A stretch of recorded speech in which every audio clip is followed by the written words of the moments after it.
मैंने कई बहनों को देखा है, किसी से 2 मिनट फोन पर बात कर लें, माता पिता की पगड़ी को समाज में उछाल कर चली जाती हैं। हे मेरी बहना हो, मेरा निवेदन है, इतना जुल्म किसी के ऊपर मत करो, इतना जुल्म मत करो उस पिता के ऊपर जिसने तुम्हें पैदा किया,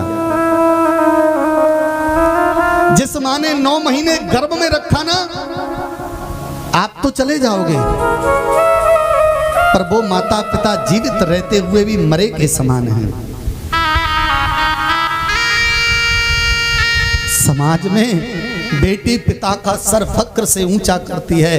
मैंने कई बेटियों को देखा है जो ससुराल में कष्ट भोगती हैं, पर उनका पिता जब बात करता है तो चेहरे पर मुस्कुराहट लाकर ये कहती हैं, पिताजी हम बहुत सुखी हैं।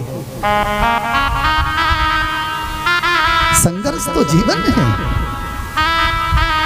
मेरा निवेदन है, इस संसार में किसी की सुंदरता पर मोहित मत हो जाना, किसी के मीठे वचनों पर मोहित मत हो जाना।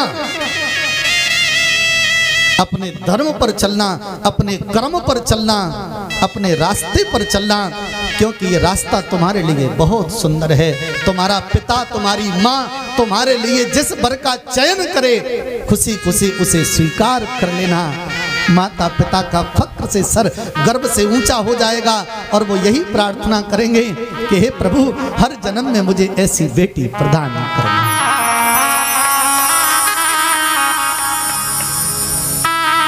हम भारत के नौजवान बनते हैं, नवरात्रा में कन्या पूजन करते हैं और उसी कन्या को गलत दृष्टिकोण से देखते हैं। शर्म आनी चाहिए हम लोगों को।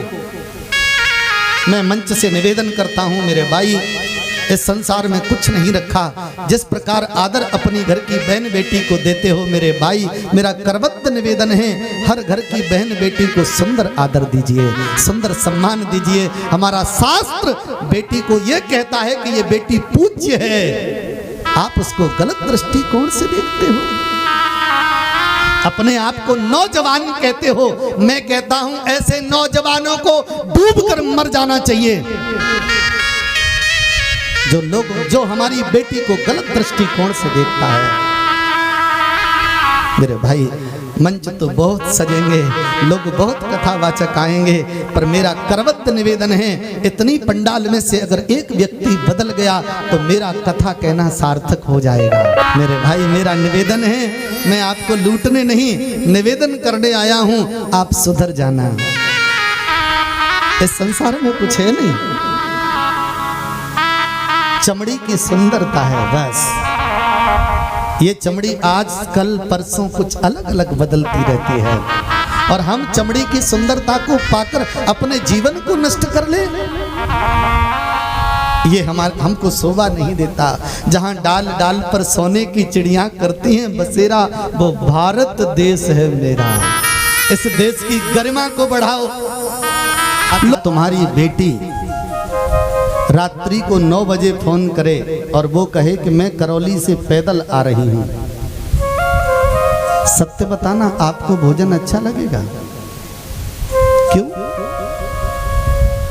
क्योंकि हवस के भूखे भेड़िए हर चौराहे पर बैठे हैं।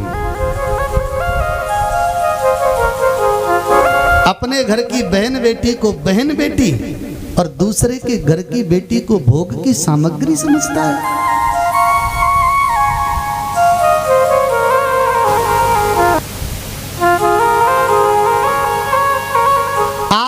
अपवित्र अवस्था में बनाकर बच्चों को भोजन कराया।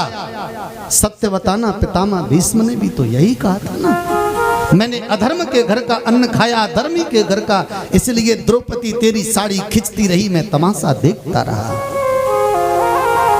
सत्य बताना, आप पवित्र भोजन करा रहे हो कि अपवित्र? अगर अपवित्र करा रहे हो तो तुम्हारे बच्चों के विचार पवित्र होंगे या अपवित्र? बच्चों को पैदा करना सरल है, पर बच्चों को पाल पोस कर बड़ा करना एक तपस्या से कम नहीं है। बुरा मत मानना।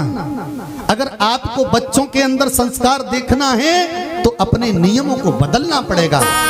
लोग कहते हैं कि संविधान मैं कहता हूं संविधान, लोग अधिकार के लिए लड़ते हैं, मैं कहता हूं अधिकार के लिए लड़िए, पर प्यारे कम से कम संविधान के कर्तव्य तो पढ़ लीजिए।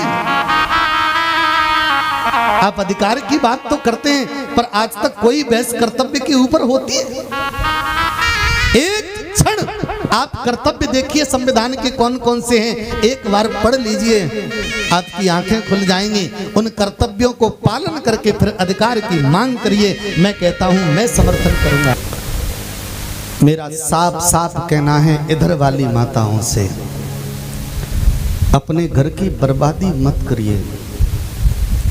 अगर कुछ करना है आपको तो सबसे पहले घर का नियम बनाइए कि हमारे घर में चाय भी बनेगी तो नहा कर बनेगी। और ध्यान रखना, रोज शाम को अपने दरवाजे की देहरी पर एक दीपक जरूर लगाना। दावा मेरा है, आपके घर में धन समृद्धि भी आएगी और आपके बच्चे आपके आज्ञाकारी होंगे। अपनी रसोई को पवित्र कर लो, बच्चों के विचार अपने आप पवित्र हो जाएंगे।